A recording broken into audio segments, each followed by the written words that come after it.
All right, so we've got the 2025 Best Picture nominees, and I've ranked them because I've watched them all. Now, I know a lot of these are nominated for multiple categories, so I will be also sharing what other categories I think they will win in. If I don't choose to, what were my votes for what it should win, and did it deserve to be nominated for Best Picture? I don't know if I'm explaining that the best way, but that's how I'm explaining it. So I got a little PowerPoint presentation, obviously, because I like making those almost as much as I like making spreadsheets. So let's get in with the worst movie nominated for Best Picture, and that is Emilia Perez, which is just forgettable. Like, I remember one thing from this movie, and that is Zoe Saldana was pretty good in it. And that is about it. Other than that, I remember it being in Spanish, and I remember it being French. Now, those two do not mix well, and it's a movie that I chose not to rewatch just because I didn't want to with all of, the negative publicity. But the one thing I will say about this movie is that if it does win any awards, it better just be for Zoe Saldana, who is the only one who does anything in this movie. And, yeah, so let's just move on to the next one. Now, controversial, I know, but simultaneously it could have been as high as third place, but it just simultaneously flip-flops between everything I love about the movie and everything I hated about the movie. It just goes up and down all over the place, and that is The Substance. Like I said, what I love about the movie, I really love, but what I hate about the movie, I also really do dislike and hate. I gotta admit, it is one of the more rewatchable movies on this whole Oscars list. And honestly, and to be completely real with everyone, I think that this is my pick for Best Director. I think that this is, out of all the directors nominated, I think this is the one that I will give the most directing credit for. And also Best Makeup and Hairstyling, but that's a given, obviously. So, yeah, The Substance, the most insane movie I've ever seen, the weirdest movie I've ever seen. Yes, it deserves Best Director. I will stand by that 100%. This is my pick for Best Director. I don't think it will win Best Director, but I do think it should. Just with me on that one. But yeah, The Substance at number 9, although, in all honesty, it's all about mood. I put it at number 9 because I did rate it lower than the movies ahead of it. But like I said, it's anywhere from number 9. It's number 9 and number 3, all the way to number 3 simultaneously, with every spot in between. It's definitely not the worst, but it's also only a podium finish for me. So at number 8, we've got The Brutalist. A stunning movie, and it's really interesting. But I don't know. It just didn't click with me. I thought the performances were good, but nothing incredible. And so, I could see it winning a few awards because it's very much a filmmaker's movie, but it's nothing overly special in my opinion because it just feels like, I don't think formulaic is the right word for it, but it just doesn't feel special in its own sense. It feels special in a movie-making sense, but not in an actual movie sense. But yeah, I don't have any other awards to give this one. I just think it's the 8th, maybe 9th best picture nominee.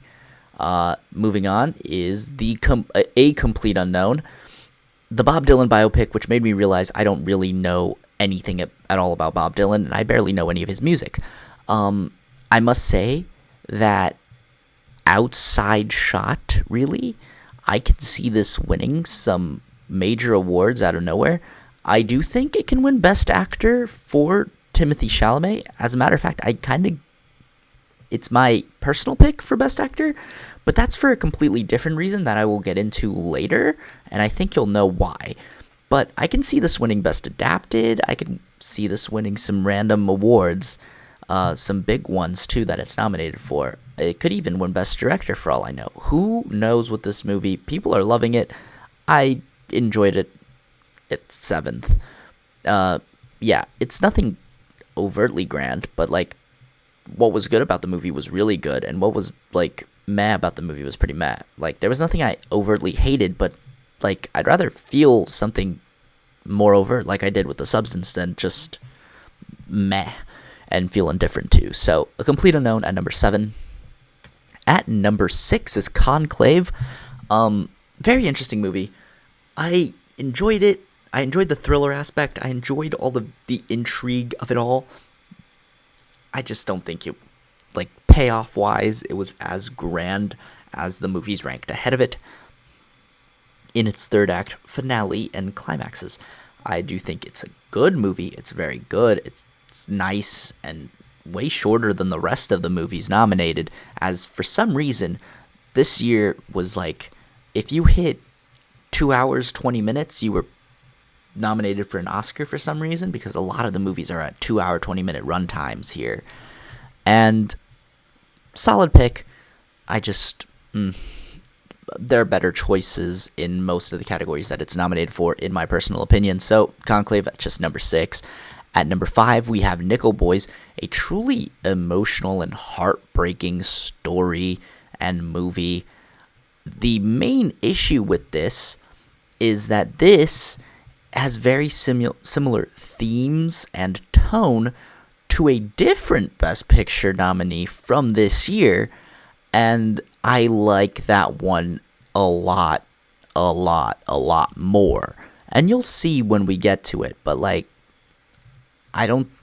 it had really good directing. I really liked the idea behind the film, and the execution was pretty good, but I must admit that I was kind of sick of the first-person perspective rather quickly, as it just left me a little zonzy and lost at some points, as it just kept cutting really rapidly between plot points, and I was getting lost. But that's like my own personal gripe, and I'm not going to put it against it. As you can see, top half of the Best Picture nominees, in my personal opinion. This is the only opinion-based list I make on this channel. All the other ones are random spreadsheet inputs. But yeah, Nickel Boys, solid movie. Number 5. But at number 4, we have Anora, which is a really good pick. I have it as best editing. And it has a lot of good moments. When I had to rewatch this one, this is the only Oscar movie that I really had to rewatch to remember anything. I could have rewatched Emilia Perez to try to make better decisions, but most of them I either watched just recently or I've rewatched. I remember enough about them that I don't need to rewatch them. And this is one that I definitely needed to rewatch, as it's been the longest since I've seen, since I first saw it. And yeah, I didn't remember much. I didn't remember anything that happened in the second half, but it's a fun, wild ride. I do think it gets best editing. It could get some other ones, like it could potentially win Best Picture. It's not my personal pick for Best Picture, but then again, my top 3 choices are very, very far shots to win Best Picture. So this is like technically my Best Picture consideration one. I think it could win Best Actress, but it's not my personal pick for Best Actress. And those are the only 2 real awards that I think it can win. But a really solid movie. I do recommend checking out Anora at least once in your life, as it is very interesting and very thought-provoking. But now let's get to number 3 and the bronze medalist, and that is Wicked. Wicked is a wicked good time. I do not apologize for that pun. I do think this can win a lot of the technical categories in production design and costumes and score. It's my pick for score, just because it can't be nominated for any original music, because it's all based off the musical already, and all the music was there first.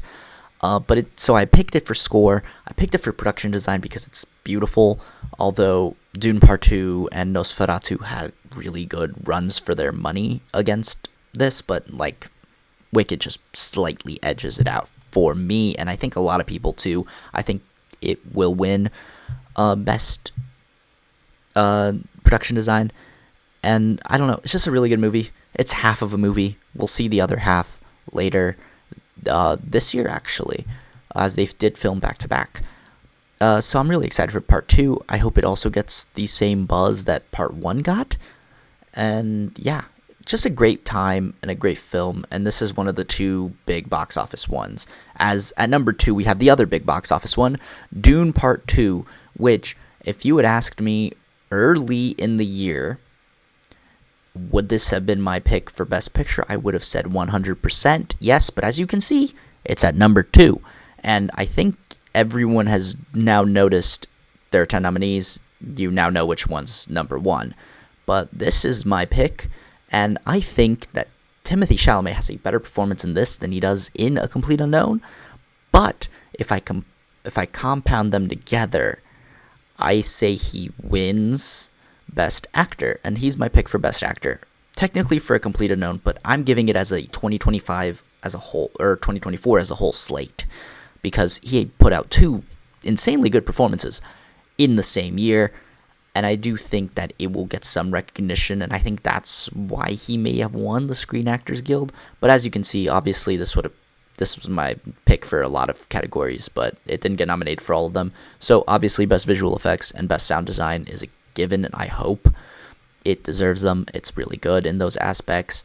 But yeah, Dune Part 2, if you had asked me before like a month ago, I would have said Dune Part 2. But having seen all of them, this is the clear-cut number 1 best movie that was nominated for Best Picture. And to no surprise, if you know anything about me, it is I'm Still Here, Ainda Estou Aqui. This was a heart-wrenching tale with a lot of similarities with the Nickel Boy story, as both deal with people disappearing, being wrongfully imprisoned, and unmarked graves. And as I was watching Nickel Boys, I watched this one first because I rushed to the theaters to see this one the moment I could. And of many of the features of the year, this one is the one that brought me to tears.